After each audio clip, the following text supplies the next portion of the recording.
ایک طرف تو مختلف بی ایچ یوز اور مختلف ہاسپٹلز میں لوگوں کو ادویات نہیں ملتی، اور دوسری طرف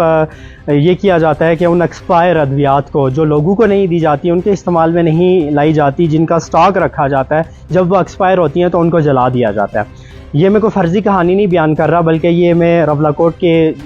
ساتھ جو سابقہ ڈی ایچ او آفس ہوتا تھا، جہاں پہ ابھی بھی ایک بنیادی مرکز صحت ہے، اور ساتھ جو ہے وہ ای پی آئی ٹریننگ ہال رولاکوٹ ہے۔ دو جگہیں ایسی ہیں آن دی اسکرین آپ دیکھ سکتے ہیں کہ جہاں پہ ایکسپائر میڈیسنز کے میں سمجھتا ہوں کہ بہت زیادہ ان کی جو کوانٹٹی ہے اس کو جلایا گیا ہے۔ مختلف انجیکشنز ہیں، ابھی بھی ان کانچ کی بوٹلز کے اندر انجیکشنز موجود ہیں، مختلف جو ٹیوبز ہیں، کریمز ہیں، ابھی بھی ان ٹیوبز کے اندر کریمز موجود ہیں، مختلف گلوکوز ٹائپ کی جو بوٹلز ہیں ان کے اندر ابھی بھی مواد موجود ہے، اور مختلف قسم کی میڈیسنز ہیں جن کے اندر ابھی بھی میڈیسنز موجود ہیں۔ اس جلنے کے ڈھیر کے اس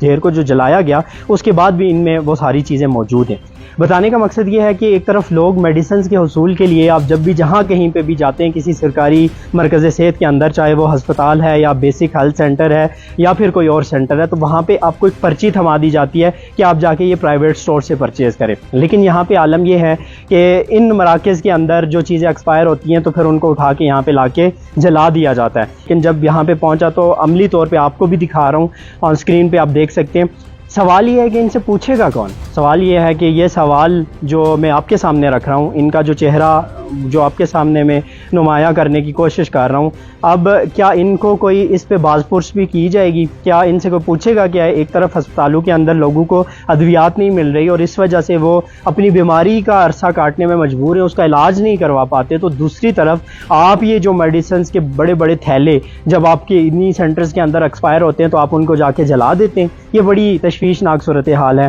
بڑا افسوس کا مقام ہے، جتنا ماتم کیا جائے وہ کم ہے۔ میرے پاس آج اس کے لیے الفاظ نہیں ہے کہ وہ چہرے جو اپنے ہسپتالوں میں دن بھر لائنوں میں لگے دھکے کھاتے، وہ مریض تڑپتے آہیں اور سسکتے آپ نے اگر دیکھے ہوں تو پھر آپ کو احساس ہوگا کہ جب ان کی دسترس میں یہ میڈیسنز نہیں ہوں گی اور ان کو جلایا جائے گا تو پھر آپ بھی تڑپ اٹھیں گے۔ اسی کے ساتھ اجازت چاہوں گا۔ اللہ میرا اور آپ سب کا حامی و ناصر۔